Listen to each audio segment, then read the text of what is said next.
Olá, minha gente. Então, vamos lá. É, Segundo o meu ponto de vista, não é novidade para ninguém, todo mundo já sabe, a intervenção militar ela já vem ocorrendo e há bastante tempo. Da fala do general Mourão em Brasília, ele apenas, de uma forma meio que de uma forma quase oblíqua, porém direta, porque o militar ele não usa de subterfúgios. Os militares eles dão os recados na tampa, na lata, eles falam exatamente o que está acontecendo e acabou.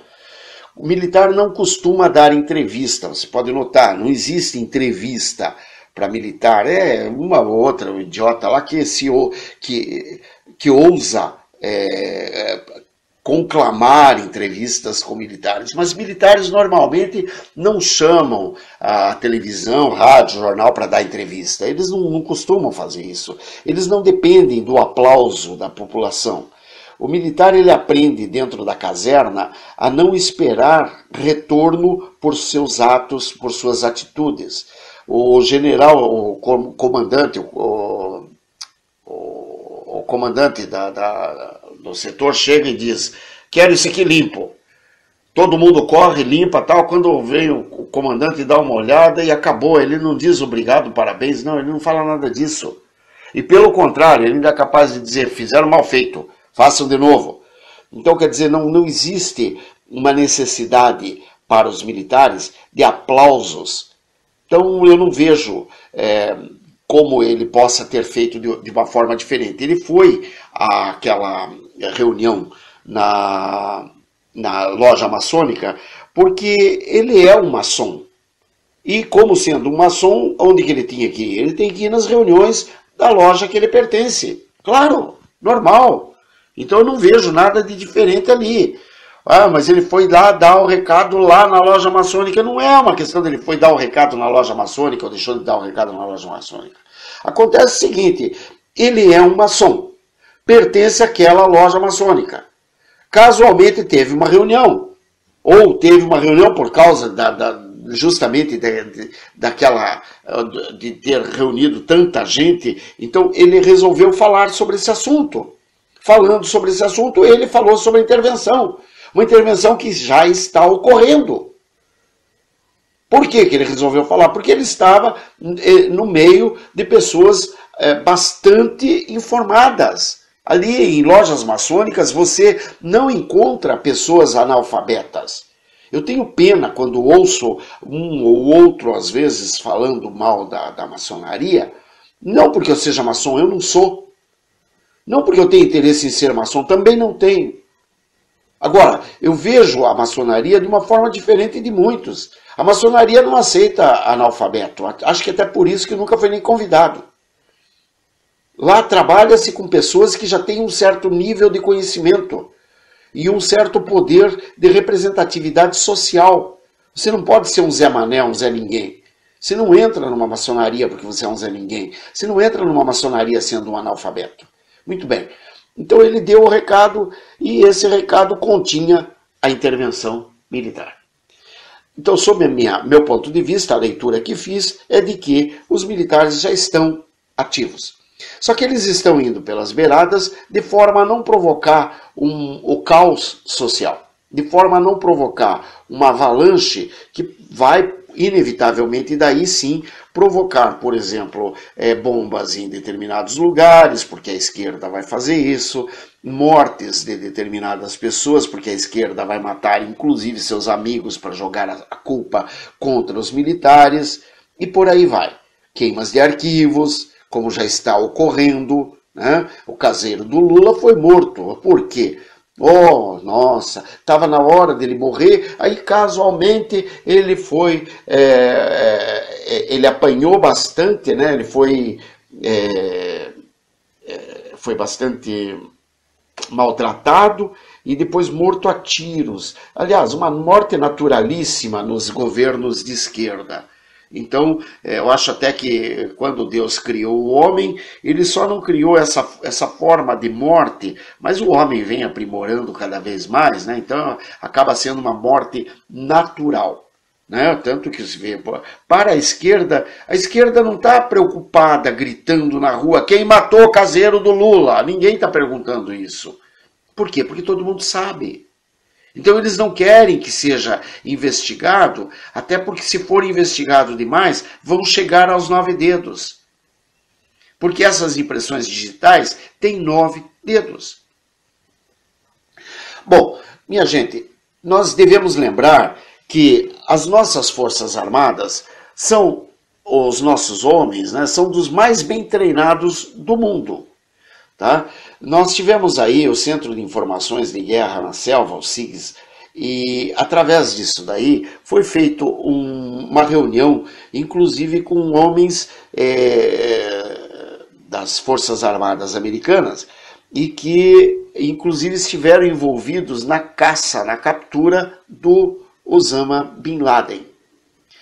E esses homens que estavam na captura do Osama Bin Laden eram homens de um treinamento muito especial.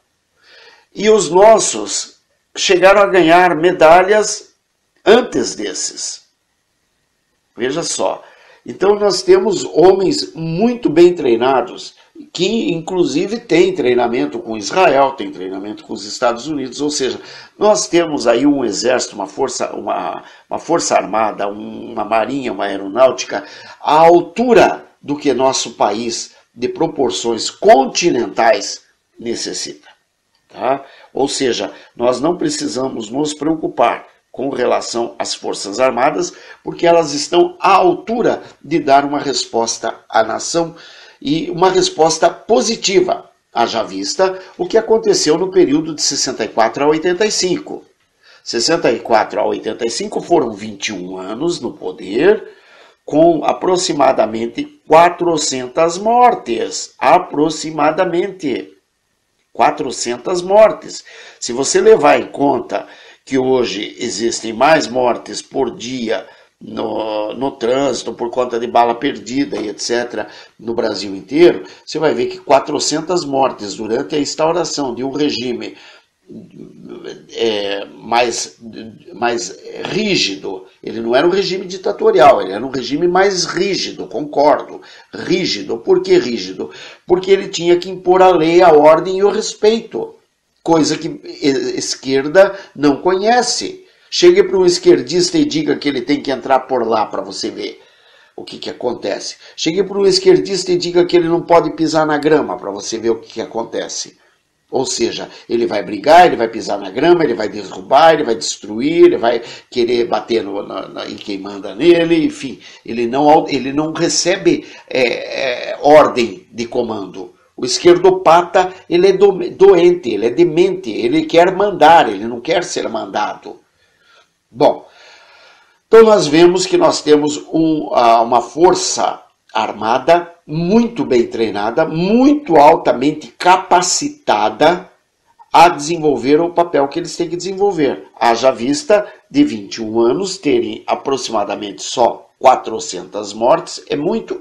Não deveria ter tido nenhuma. Porém, veja bem, para você instaurar um regime e determinar quem é que manda, e ouvindo pessoas fazendo besteira e falando besteira, e ameaçando e matando como estava Dilma, Gabeira, Zé Dirceu, Franklin Martins, toda essa corja estava inclusive matando gente no Brasil inteiro, gente.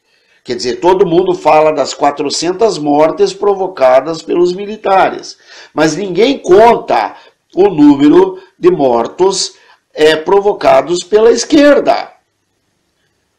Tá? Ninguém mostra o número de mortos da esquerda, que a esquerda provocou. Então, quer dizer, nós temos aí uma história mal contada, é uma história contada por um viés. Tá? Não tem o segundo viés. Muito bem. Mas nós vemos também que,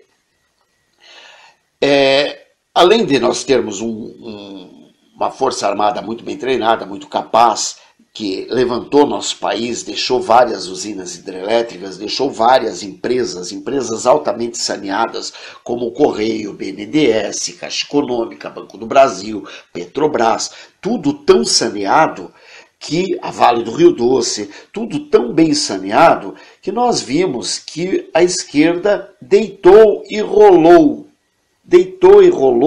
e roubou descaradamente, formando alguns milionários.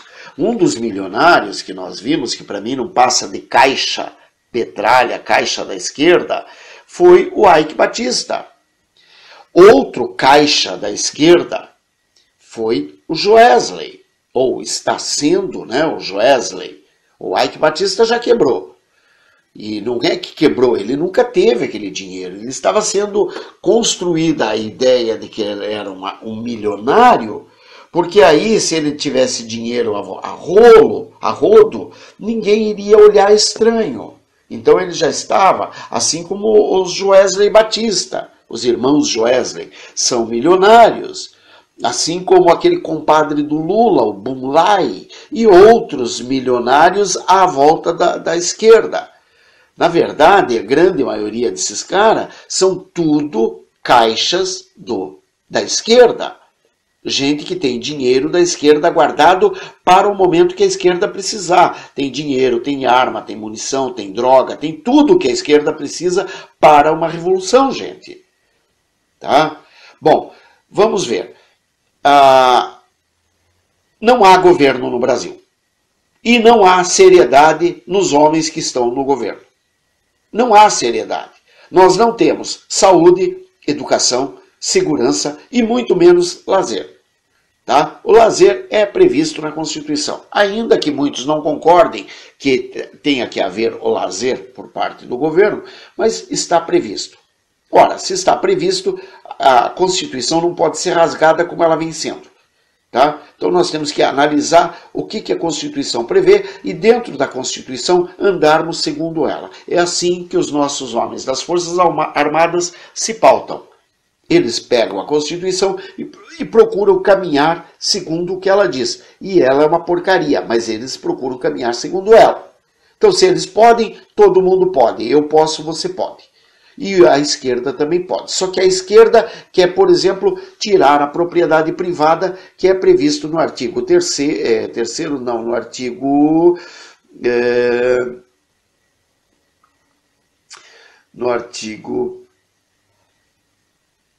1º, no parágrafo 4, que o fundamento da sociedade brasileira, que é o Estado Democrático de Direito, um dos fundamentos são os valores sociais do trabalho e da livre iniciativa.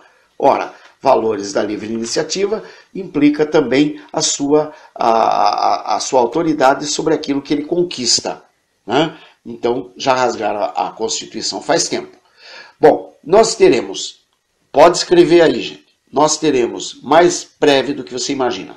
Toque de recolher, possível pena de morte e prisão perpétua para crimes graves contra a nação, como, por exemplo, os crimes de lesa pátria. Serão presos membros do STF, da Câmara, do Senado, ou seja, tudo virá abaixo. Serão fechadas essas instituições, por quê? Para que seja instaurado um novo regime. Tudo deve partir da 5ª Região Militar, sob o comando do general Pujol. Claro, amparado pelo general Vilas Boas, que é o número 1, amparado pelo general Mourão, amparado pelo general Heleno, amparado pelo general Vergara, amparado pelo general Mioto, que é lá do comando da Amazônia, entre outros. Ou seja, nós teremos uma força muito brava agindo dentro de poucos dias. Tá? Isso já está pronto, só não está deflagrado. Há uma possibilidade muito grande do primeiro comando sair para as mãos imediatas do general Vergara, que é um dos mais preparados, quer dizer, falar em preparado entre os militares é complicado, porque todos eles são altamente preparados nas escolas militares. Mas o general Vergara é um dos homens bem talhados para o exercício do cargo hoje, caso saia a intervenção imediata. Um grande abraço, pensem nisso e qualquer coisa falem comigo. Nos comentários, um grande abraço.